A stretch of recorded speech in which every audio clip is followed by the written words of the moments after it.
So there's something about Linda Sarsour talking about the Jews that really gets me going. I absolutely adore it when she starts breaking out the anti-Semitism. It's amazing because it looks like she's trying to court the alt-right, actually. It really looks like she has many of the same problems that the alt-right does with, and I quote, the Jewish media. I'm not making this up. I don't take Fox News as a neutral source for this information, but I don't think they're lying about it either. Avowed hate peddler Linda Sarsour. Come on, she's not an avowed hate peddler. I mean, she thinks she's doing the right thing by promoting Sharia law and criticising the Jewish media and all of these other things that, honestly, is really not that different to the alt-right when you think about it. Linda Sarsour asserted Tuesday night that the fascist White House poses the greatest current threat to the Jewish community. I don't see how. Trump's got Jews in his family. He's not in any way, as far as I can tell, opposed to Jewish people at all. I've never heard him mention them. I've never heard him speak against them in any way, shape or form. But for some reason, Linda Sarsour just wants to say that he is basically a Nazi, when he's self-evidently not.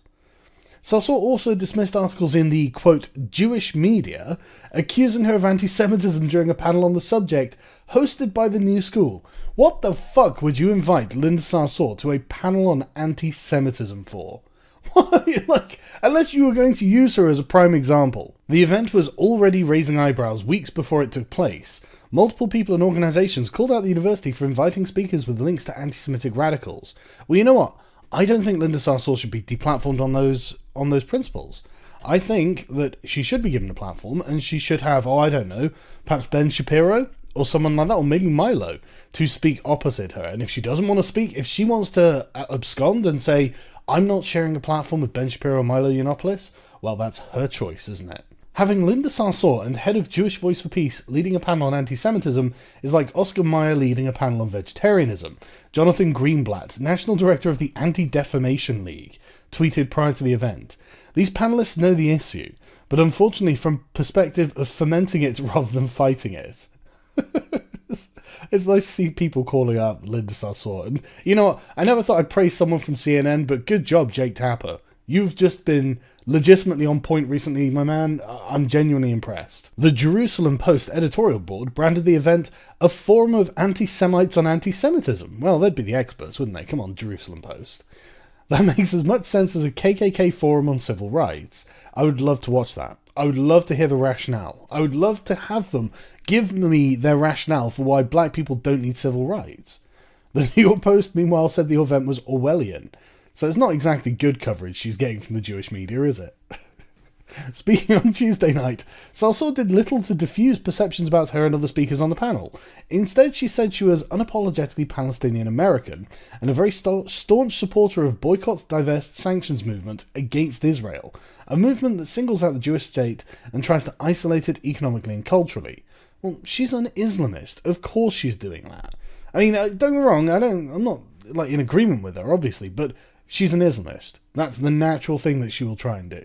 During the speech, which barely touched the issue of anti-Semitism and how to tackle it, I tell you what, I wish I could get a recording of this speech, Sarsour concluded that the greatest threat to America's Jewish community was the Trump administration. The existential threat to the Jewish community resides in the White House, in the highest offices in this land. What, like Trump is going to begin purges, like he's going to open up concentration camps, like he's going to start putting them in gas chambers. Why would he do this? I mean, he isn't actually a Nazi, you fucking idiots. I've never heard him even mention the Jews. It's amazing. Sarsour, on the other hand, talks about them with remarkable frequency. "We are now living under fascism," she later added, "and we need all hands on deck." No, you're not. You are absolutely not living under fascism, you fucking moron. They have just elected a president you don't like. Because you're a lunatic. The activist also dismissed accusations of anti-Semitism against her and Louis Farrakhan, a notorious anti-Semite. Well, the Jewish media would say that, wouldn't they? And I imagine Fox is definitely part of the Jewish media. If what you're reading all day long, morning and night, in the Jewish media is that Linda Sarsour and Minister Farrakhan are the existential threats to the Jewish community, something really bad is going to happen and we're going to miss the mark on it. Sounds like a threat, doesn't it?